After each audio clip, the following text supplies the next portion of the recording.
Hi everyone, it's me, and today let's learn about dead celebrities together. Let's go! Okay, people, let's bring up the fog. A little bit more, yeah. Ah, perfect. Perfect! Let's see here. Good, Oh. excellent. You will Bruce be Lee. missed. Good. Aw. Whoa, hey. Excuse me, what is this? Is there a problem? Yeah, there's a problem. What did the stage directions say for this cold open? Several holograms of dead celebrities? Dead Oh. celebrities. Who's this? Will Smith? Uh-huh. He's Is still alive. Will Smith dead? He's still Are alive. you actually asking, or...? No, he's not. He is not dead. Just figure it out. We'll find someone else to fill the slot. His career! So, just check the manifest. That's His not career. actually a hologram of Will Smith. No? No, that is a hologram of Will Smith's career. It just died. Well, ain't that just See? a slap in the face? Hey, yeah! Hey! Film theory! Hello, Internet. Welcome to Film Theory, where Hello Internet, welcome to Film Theory! Let's start. we encourage you to slap that subscribe button harder than you would an award show host making bald jokes. So, Okay, subscribe! Thank you so much, and ring the notification bell as well. Thank you so much. Let's continue. a couple weeks ago, we started examining Disney's use of deepfake and digital de-aging technology in the wake of young Luke appearing all over the Book of Boba Fett. During that discussion, we briefly touched on the fact that more and more studios seem to be bringing characters played by actors who've died back into their films played by the actors who've already died, ranging from Paul Walker in Fast and Furious, Thought you could leave without saying goodbye. to Carrie Fisher in Star Wars and Harold Ramis in Ghostbusters. I thought you might turn up. But of them, one stood out from the others. A digital Peter Cushing played Grand Moff Tarkin in 2016's Rogue One. You see, Peter Cushing died back in 1994, so his appearance in Rogue One wasn't like some sort of respectful send-off to a recently departed actor. Plus, they've And you must recognize that 1994 is literally nearly 30 years ago. Nearly 3 decades ago. That's a long time. gotten other actors to play Tarkin in the past, like in Revenge of the Sith. Even the body double they got to perform the character in Rogue One looks enough like Tarkin that they didn't need to go all digital necromancer for the scene. See, something about this got my theorist senses tingling. Disney doesn't usually do something unless there's a business advantage in doing it, and this seemed like more than just a PR move, so I started digging. And from what I found, I think Disney is playing a long game when it comes to deceased actors. By seeding the idea of reviving characters now, they stand to earn some big money in the ownership and employment of dead actors decades from now. Let me explain. You see, indie studio Magic City Films made headlines back in 2019 when they announced that they were working on an adaptation of the novel Finding Jack, the story of a Vietnam vet finding his will to live after rescuing a wounded dog. The story itself wasn't the thing that made headlines, obviously. Instead, it was who was cast as the leading man, James Dean. Now, if you don't know who James Dean is, I can't really blame you at this point. Dean was a Hollywood heartthrob most known for his role in Rebel Without a Cause, but his rise to stardom was cut tragically short in 1955 when he died in a car crash at the age of 24. And oh my gosh, that's just very sad. 24 years old and you pass away. Oh my gosh, I'm sorry for you. I mean, you're younger than... now you start to see why this movie caught people's attention. He died nearly 70 years ago, and yet he's about to star in a brand new movie. See, the filmmakers plan to revive Dean using the same mixture of CGI, body double, and face swapping that we've seen used to create Tarkin in Rogue One and young Luke in The Mandalorian. The plan was met with immediate backlash, but still, it merits the question. Are they allowed to do something like this legally? And that got me asking the even bigger question, who actually owns a dead celebrity? Who can and can't use the names and likenesses of famous people in their movies, TV shows, and advertisements for chicken sandwiches? And then I went to Chick-fil-A and got the new egg white grill. You know how many likes I'm gonna get on this one? So many likes! Call it a guess, but something tells me deceased aviator Amelia Earhart never went to a Chick-fil-A. And yet, Yeah, I'm pretty sure Amelia Earhart never actually ate... yeah. there's her name right there shilling for breakfast sandwiches, so what gives? Well, the short answer is, it's complicated. There are literally entire businesses dedicated to selling the rights to use dead celebrities like James Dean, and some companies like Disney are even building libraries of their movie stars, potentially to keep the characters alive long after the actors die. Yeah, this is one of those dark future episodes, so strap in, loyal theorists. Today we're taking a look at the dark, digitally altered dystopia that is Celebrities. Do you get it?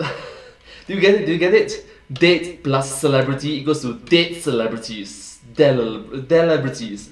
Sorry. Business of dead celebrities. Yep, Delebrity, that is the official name that the industry has given it. Ooh boy, this is gonna be a weird one. So let's start with the question that should have itself an obvious answer. Do you own your face? Yes, you do. Yeah. But also, Yes. no, you really don't. You see, according to the justice systems of most countries, a person owns their body, which obviously includes your physical face. But what you don't necessarily own is your image, the representation of your face. According to most laws regarding this, the image of a person is considered separate from the actual person themselves. So a drawing, a painting, a photograph, a video, a statue, heck, even a sculpture made out of butter, all of that is not considered the same as the person who's the subject of said photo, video, or butter sculpture. The owner of those creations is the person who created it, or the one who paid for it to be created. Fun fact, by the way, the person who created it, part of the law, actually became subject of controversy in the mid-2010s when a wildlife photographer named David Slater set up a camera in Indonesia that a macaque monkey named Naruto then used to take a series of selfies. Yep.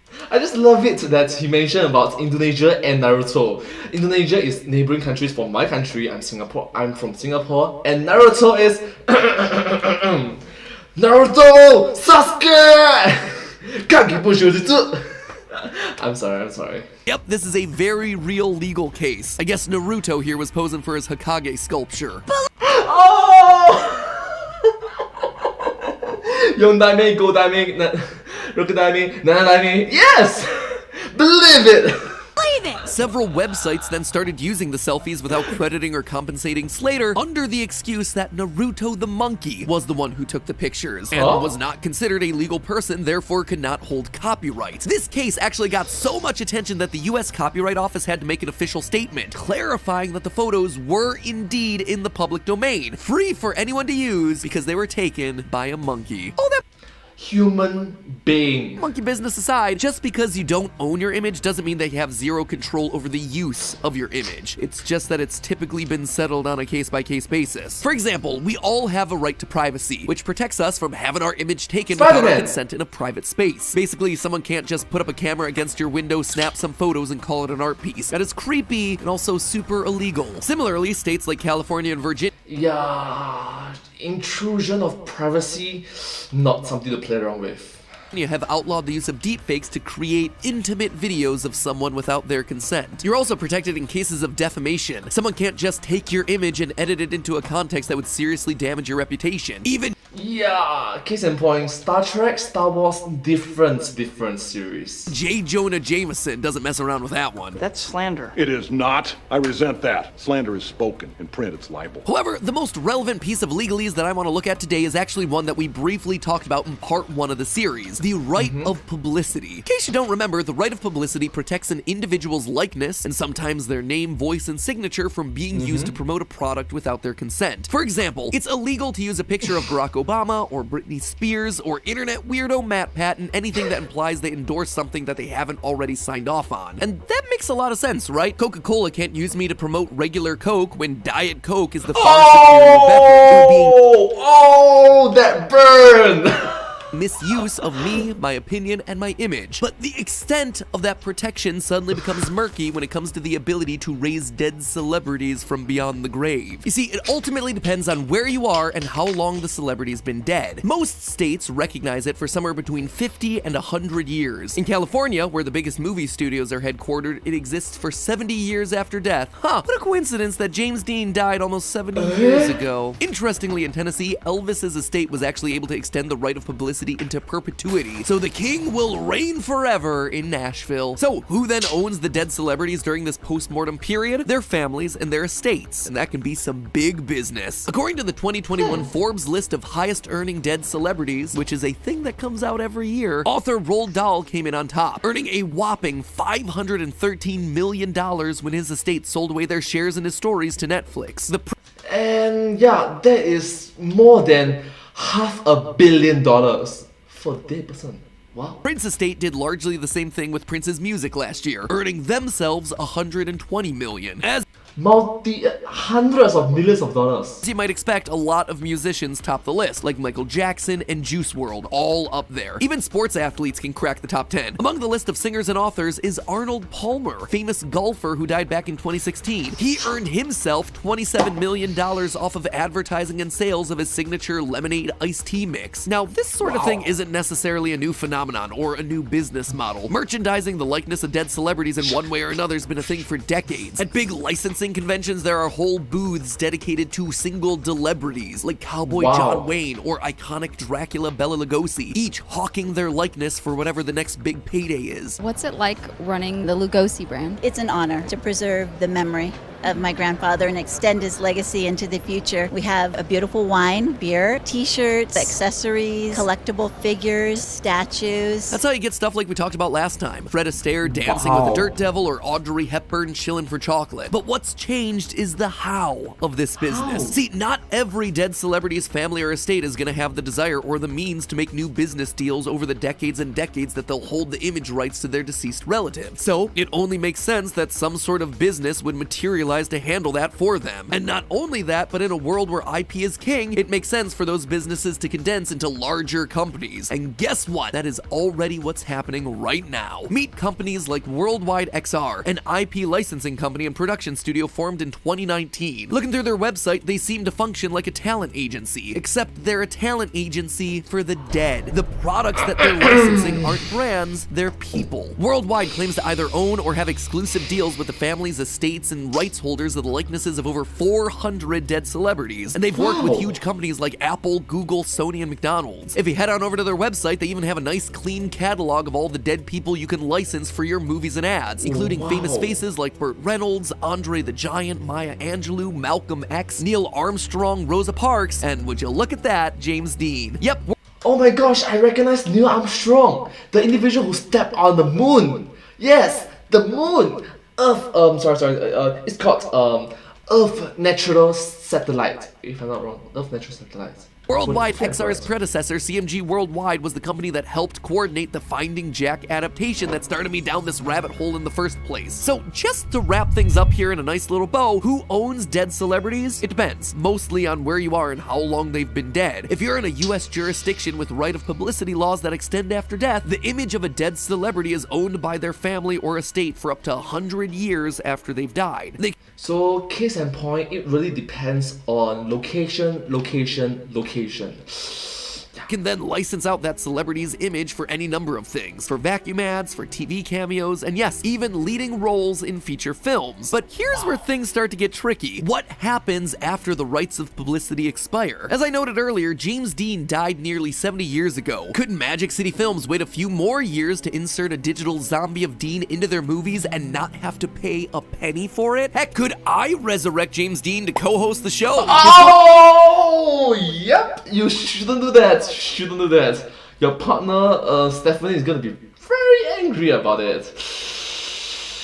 Yep. Historically, this sort of concern has never been a problem. While someone's right to publicity may lapse, the copyright for images of them are in effect for a much longer period. The life of the author plus 70 years. For instance, as we've discussed, James Dean's right to publicity expires 70 years after his death in 1955, so that would be 2025, just 3 years from now. But most of the pictures of James Dean were taken by a man named Dennis Stock. Since he's the owner of those images, it means that the copyright is tied to his life. And considering Dennis Stock died in 2010, Dean's most iconic pictures enter public domain for use in 2080.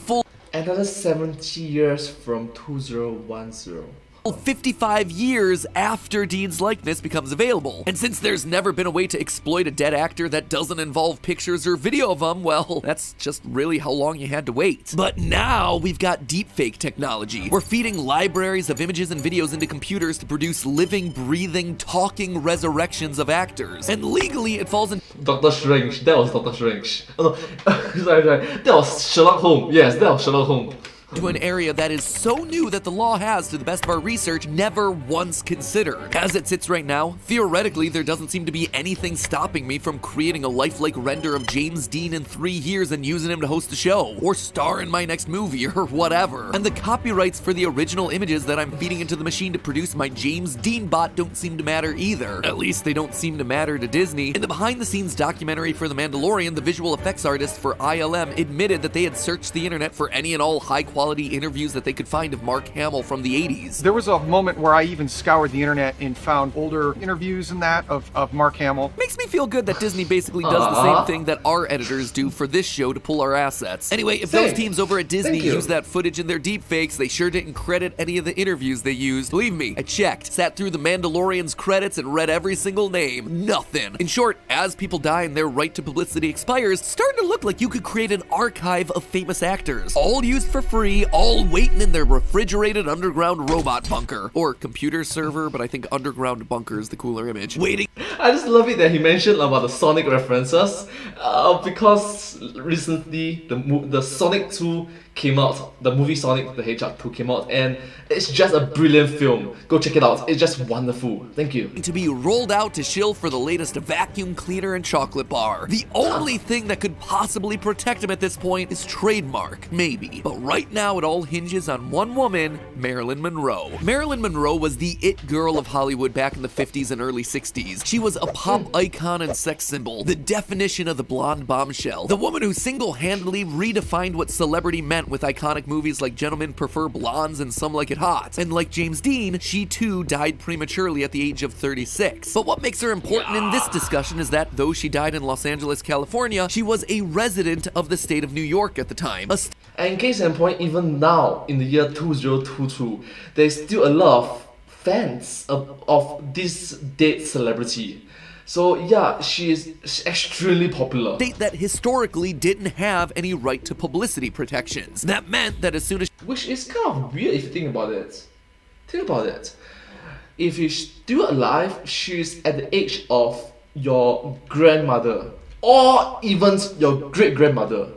Okay, that's weird. She tragically passed away. It was open season on the usage of her likeness. So her estate turned to trademarks, trademarking her name in order to protect the Marilyn Monroe brand. And at this point, it's something that most celebrities are doing to ensure extra safeguards around their business. Justin Bieber, Rihanna, Kim Kardashian, all of them trademarked. Speaking of the Kardashians, Kylie Kardashian actually had a lot of problems registering various trademarks around her name because other people beat her to the punch. A clothing trademark named Kylie and Kylie Minogue, contesting the name Kylie Cosmetics. The Kardashians eventually won both of those because of course they did, but you know. Anyway, Marilyn Monroe had the same protection, but in 2017, the trademark was contested as being too generic. After all, how can you possibly trademark just a name? So after 2 years of back and forth in 2019, a judge ruled that the trademark still stood, but also didn't rule on the nuances of the case, what the actual extent of those protections are. So nuances of the case are still being hammered out, we'll see. So what does all of this mean for my new movie starring the celebrity Marilyn Monroe? Well, because the law hasn't caught up to modern technology, it should mean that I can use her image and her voice in a film without problem, and without needing to compensate anyone. The only thing that I can't explicitly do is use her name. Therefore, I present to you Gentlemen Prefer Blondes 2, starring the new it girl, Marilyn Monroe. So, is all of this good? Is it bad? Honestly, I don't love it. Definitely makes me a bit uncomfortable, even without the deepfake faces currently being stuck in the uncanny valley. It just feels ethically icky to bring back stars and put words in their mouth without their permission, you know? Regardless of how I feel though, it's absolutely a fact that it becomes much easier for an individual's image to be exploited in ways that they might not have wanted. It's actually something that Mandalorian producer Jon Favreau seemed keenly aware of in the behind-the-scenes documentary for the series. Because it's becoming... Oh, he's the MCU, Spider-Man's happy! harder and harder to tell fake from real. And if we know that, we have the technology that can address that. Part of our responsibility is to keep an eye on that and see how we can help maximize the benefit while diminishing or eliminating the downside. But you have... Case in point, with great power comes great responsibilities. Thank you so much.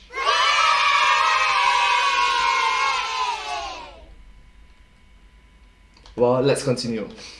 Think what happens when these tech-savvy, ethically minded artists are no longer in charge, when people like Jon Favreau or Kevin Feige move on from Lucasfilms and Marvel Studios. We've already seen how quickly the tone of a company can change when someone new takes the reins. Just look at the difference at Disney under the leadership of Bob Iger versus Bob Chapek. Two different Bobs, two different individuals. Iger was famous for his positive relationships with the talent, while Chapek has become infamous for squabbling with the likes of Scarlett Johansson over compensation. If anyone is in the position to exploit these dead celebrities, it's Disney. All throughout these deepfake theories, we've mentioned how Disney's been building a library of photo scans of actors appearing in the big franchises. And sure, for now, they seem to be asking the estates of the stars for their input and permission when they resurrect the characters, or getting talent like Mark Hamill involved when they de-age Luke Skywalker with deepfakes, but who's to say they'll keep doing that? There doesn't seem to be anything to legally stop them from using these images long after they've died without asking permission. Samuel L. Jackson seems to think that that might be an option, suggesting that Disney could insert a digital Stan Lee into every movie they make from now until the end of time. And at the rates that attitudes in both Hollywood and the general audience are changing, if you have the Avengers assembling in the year 2150 from beyond the grave, well, that's something that a lot of people would pay to see. But and case in point, you must recognize that he played the role of Nick Fury. So he is technically the one who will be saying that Avengers assemble. Yeah. But hey, that's just a theory. A film theory. And cut. A lot of interesting, unique aspect to think about. It's really food for thought. Well, how do you think about it? What is your thought about it? Please do remember to comment down below to share your thoughts, and yeah, share with us. Thank you so much. Anyways, if you do like this video, please remember to like, share, and subscribe to my channel, and comment down below if you have anything to share with us. Down below. Don't forget to follow my channel, and hope to see you in my next video. But hey, that's just a theory, a film theory, and cut. Thank you so much. Subscribe.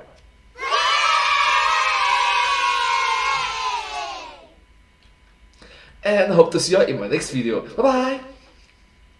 Subscribe. Oh, sorry. Is it here? Is it here?